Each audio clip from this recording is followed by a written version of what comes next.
The last part that we have it here will be related to the drama part, Adolf's House by Henrik Ibsen. We have here some questions and answers and the commentary questions. Let's enjoy having them. The drama is made for enjoyment, entertainment. What is the significance of the play's titles Adolf's House? When you have a house and you keep inside it a doll, it shows you that you can play with this doll, you can manipulate with this doll. This doll is so weak.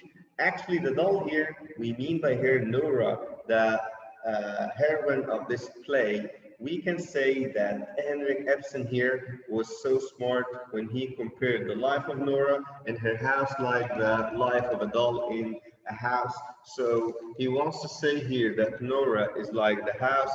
There's a kind of weakness. They like to play with her.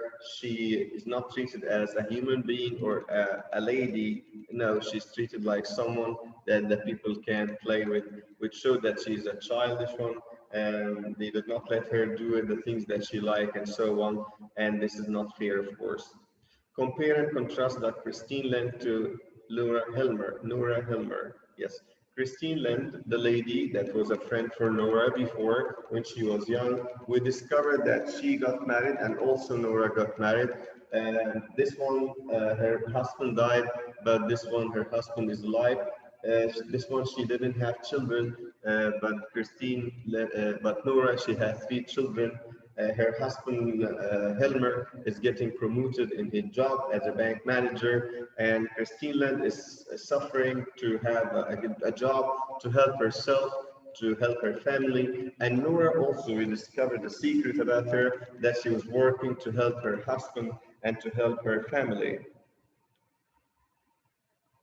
Nora and Torvald's relationship in a doll's house. This can be related to the idea of appearance versus reality. When you see them, you find that they are a lovely couple and they like each other and so on. But in the reality, you discover that there's somehow a complete or a big gap between them. Helmer is an idealistic person. He likes everything to be perfect. He cannot accept mistakes. Nora is somehow a childish one. She likes to have fun all the time. She likes to take care of her family. We discover here that there's a kind of superiority and inferiority in the relationship. Nora is treated as a doll, as we said before. She's so weak for Helmer. She cannot disobey him. At the same time, we know later on that she helped to save his life and the life of the family when she borrowed money to make him get recovered quickly in the past. Okay, he forbade her to do anything like eating macaroons and so on, as a kind of showing control over his wife. Torvald calls Nora several pet names like my squirrel, my little skylark, and so on. And this showed that he likes to control her. He feels that he's so superior to her. And this is the idea of male domination, the male domination. And this arises the idea of feminism in the past. Why should the ladies be oppressed all the time? They should have their own life. They should enjoy their time and so on. And in Adele's house, Nora's motives for committing the crime excuse her in some way.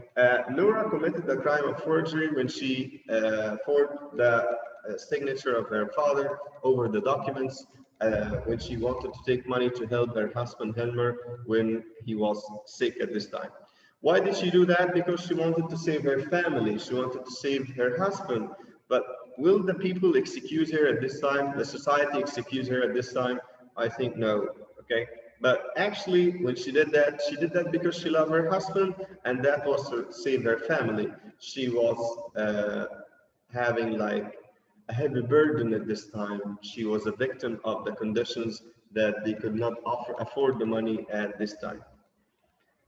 The presence of Dr. Rank is of a great significance in the play. Dr. Rank here also somehow is an idealistic person. He believes that women are of a great role in our society, and he was supporting Nora, and he was somehow the foil of Helmer at this time. He was the opposite. Helmer was controlling Nora in a great way, but Dr. Rank came to ease this one in the play and show us that the man can treat the lady in a gentle way. He was a decent man. He has some morals and he has some comments about the character of Krogstad, and of course they will not be positive, they were negative. And Dr. Rank here was getting us or giving us the truth about lots of things in the play here. He was revealing the secrets, like the macaroons and so on. How do the presence Nora buys and act on relate to the feminism? Okay, we saw that Nora, or we know that Nora was oppressed, was controlled by her father in her father's house and by her husband in her house. So when we see the presents that she get for her three children, she got for Ivor, she got a new suit and sword as a boy. And for Bob, she bought a horse and a trumpet. And for Emmy, the lady or her daughter in the house, she gave her a doll. And that the same like her, the same character like her, they are oppressed. No one is treating them in a fair way. They are oppressing them. They are treating them in a very bad way. So the rule of women here, like the dolls into the house, it's parallel to each other. We see Nora, we see her daughter, Emmy. I think she wants to make her a copy of her mother, a copy of her mother. The significance of the macaroons in Act 1.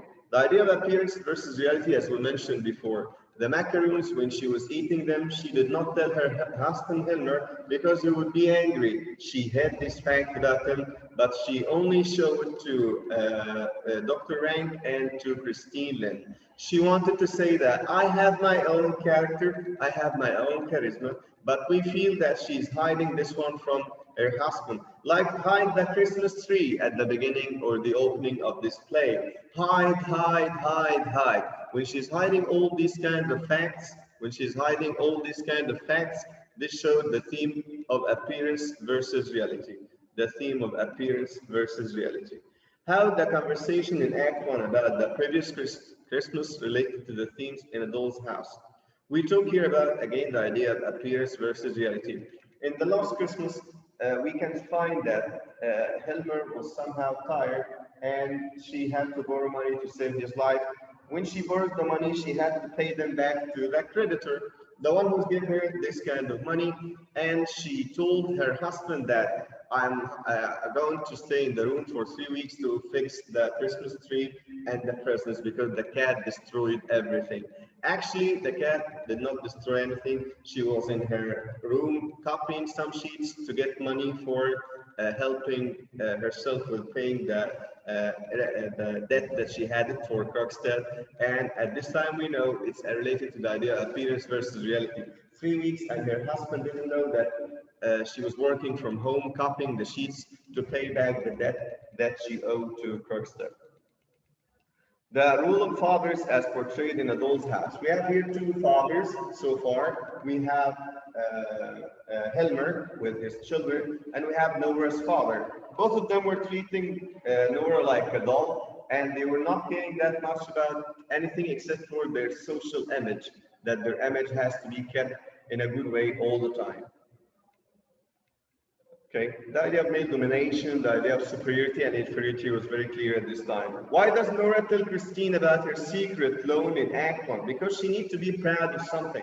She needs to show Christine Land that you are not better than me. So she was somehow jealous that Christine Land was working and she had her own career and so on. She wanted to tell her, I'm not less than you. We are the same. We're not different. Take care, please. I'm not a child. I'm not a spendthrift. I am a responsible woman. I took care of my family. I saved my family. I'm the heroine of my story here. In Act 1 of A Doll's House, differences highlighted between Togrel and Dr. Rank. As we said before, by the eating macaroons, we can see that she's hiding them from her husband, the idea of appearance versus reality, because she was somehow scared of his reaction. But in front of Dr. Rank, who was treating her gently, she was never afraid of doing this one.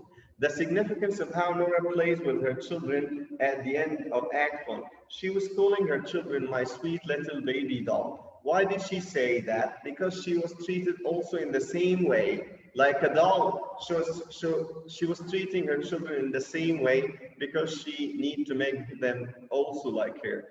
Some dolls, okay?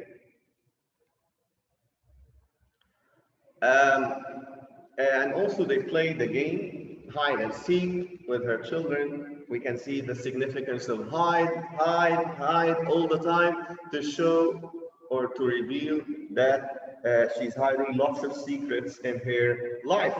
Okay, the theme of appearance versus reality. Why does Nora confess forging her father's signature to Krogstad? She felt that maybe he would be affected, he will sympathize with her and so on, but we know that Krogstad, he had nothing to cry for and he did not accept her excuse at this time. He said, I do not care, I care just about my job. And she had to do that because she was trying to save the life of her family and the reputation of her. What does dishonesty mean to Torvald and Act 1? Dishonesty or lying is a kind of moral disease, and he hated this idea. Krogstad, he feel like this one will be like germs which will be spread all over the house and transmitted to the children, even if anyone is trying to hide it for a short time, but it will be like the poison that is going to poison the people's life. This is a crime that cannot be, no one can forgive them for committing this kind of crime. What does the Christmas tree represent in Act 1? The idea of hiding the things, hide the Christmas tree. It's like escaping from the troubles by hiding the things. So instead of confrontation between her and her husband, no, she's trying to hide everything just to avoid any kind of troubles with her husband. Hide the Christmas tree carefully, when she said that to the maid at the beginning, okay? How does Nora act differently with Thorvald with the other characters in Adol's house? Thorvald, we see here that he was trying to underestimate her abilities. He tried to show her all the time that he's the superior one, the controlling one, and she let him believe in this idea. Maybe it's not right, but she let him believe in this one that it's the right one. Actually, maybe this did not happen, but she let him believe in this one. Okay. Comment fully on the quotations. Hide the Christmas tree carefully. Nora Helmer said this one to the maid at the beginning. It gave us the impression that this character is such a kind one, cheerful, and so on. Okay, we know here that she liked to keep things as secrets. We can see or we can feel the idea of appearance versus reality because she likes to avoid the troubles with her husband, okay?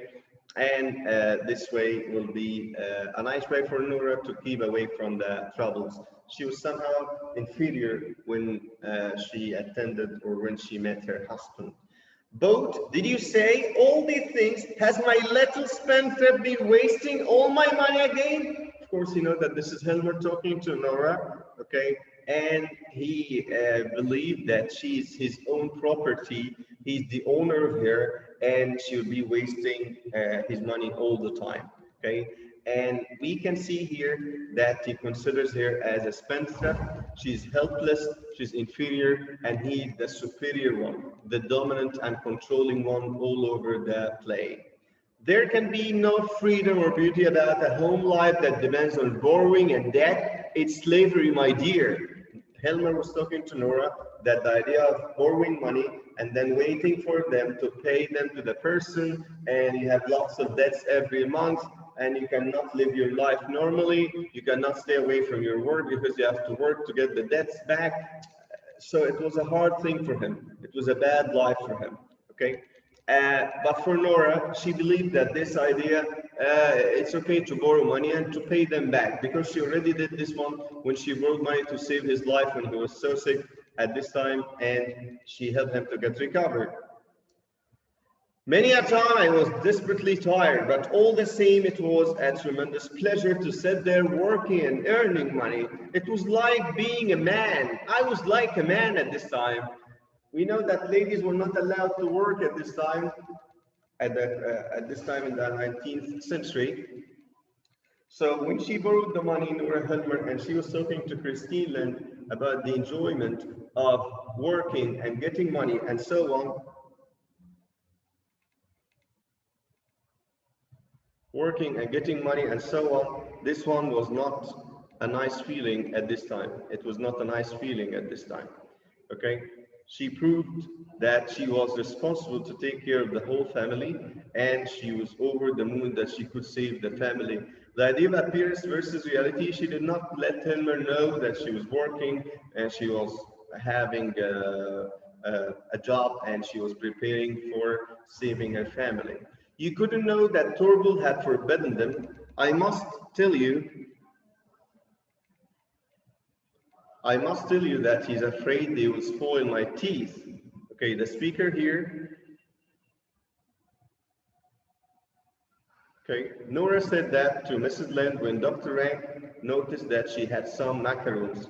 Her childish character makes her feel that a white lie is not a mistake. Yes, for her that was not a mistake, and she kept showing Helmer that she was such an obedient wife, but the reality was different. Okay, she was working secretly, and she didn't tell him about that. The theme of appearance versus reality. I can assure you that my one false step, which lost me, all my reputation, was nothing more. Krogstad was talking to Nora about the crime of forgery, and he lost his reputation one day because of a similar crime, and that was not a nice feeling at this time, and she was going to lose everything like him. The last question, because such an atmosphere of lies infects and poison, Helmer said this one when he was talking to Nora about the crime of Krogstad, and this was not right, and this kind of crime can kill the whole house.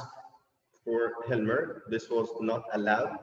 However, rich I may feel, I want to prolong the agony as long as possible. Okay, so Dr. Rank said that to Nora and Mrs. Lind when they were talking about Krogstad. He's morally corrupted and he used some fishy ways in finishing his business, and this was not right. He did not accept this way, and he said that the father should be a role model and he should save his children. Thank you.